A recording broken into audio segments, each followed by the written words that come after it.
নমস্কাৰ আপোনালোক সকলোকে মই অৰুণিমাই মোৰ ইউটিউব চেনেলৰ অন্য এটা ভিডিঅ'লৈ সকলোকে স্বাগতম জনাইছোঁ।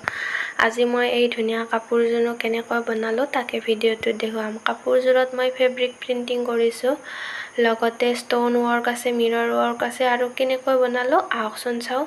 এয়া মই প্ৰথমতে কাপোৰখনত আঁকি লৈছোঁ, তাৰপাছত মই এইবাৰ ব্লেক কালাৰটোৰ ড্ৰমছৰ ব্যৱহাৰ কৰিছোঁ।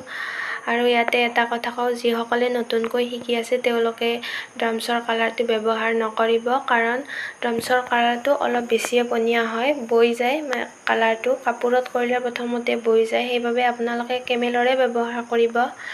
আৰু মই ইয়াত কেমেলৰো কালাৰ ব্যৱহাৰ কৰিছোঁ। মই নীলা ফুলটো কেমেলৰ ব্যৱহাৰ কৰিছোঁ আৰু গুলপীয়া ফুলটো মই ফেব্ৰিয়েলৰ কালাৰ ব্যৱহাৰ কৰিছোঁ। আৰু ইয়াত মই বগাও ব্যৱহাৰ কৰিছোঁ, সেইটো মই কেমেলৰে ব্যৱহাৰ কৰিছোঁ। আৰু যিসকলে ফেব্ৰিক প্ৰিণ্টিং শিকিব বিচাৰে তেওঁলোকে মোৰ এই ভিডিঅ'টো চাই নিশ্চয় ট্ৰাই কৰিব বুলি আশা কৰিলোঁ। আৰু কাপোৰযোৰ কেনেকুৱা হয় আপোনালোকে কমেণ্ট কৰি জনাব। মোৰ ডিজাইনসমূহ চাই কেনেকুৱা পায় তাকো কমেণ্ট কৰি জনাব। ইয়াৰ পাছত মই পাতখিনিও কৰি ল'লোঁ। পাতখিনিত মই ডাৰ্ক গ্ৰীণ কালাৰটোৰে কৰিছোঁ। তাৰপাছত মই পখিলাটোৰ মাজভাগত মই ৰঙা কালাৰটো দি দিছোঁ, এইটোও কেমেলৰে হয়। আৰু পখিলাটোৰ ওপৰত থকা দুডাল মই কলাৰে দি দিছোঁ।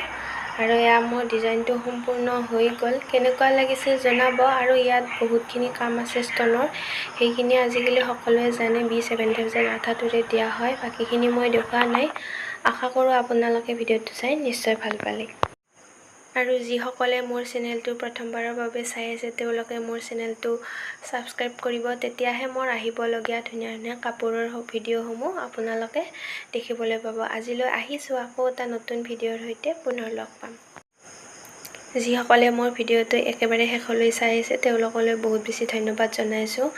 আৰু আপোনালোকক শেষত মই কাপোৰযোৰ কেনেকুৱা হয় তাকো এবাৰ পিন্ধি দেখুৱালোঁ। আশা কৰোঁ আপোনালোকে ডিজাইনটো নিশ্চয় ভাল পালে। আৰু কমেণ্ট কৰি জনাব কেনেকুৱা লাগিছে। আজিলৈ আহিছোঁ।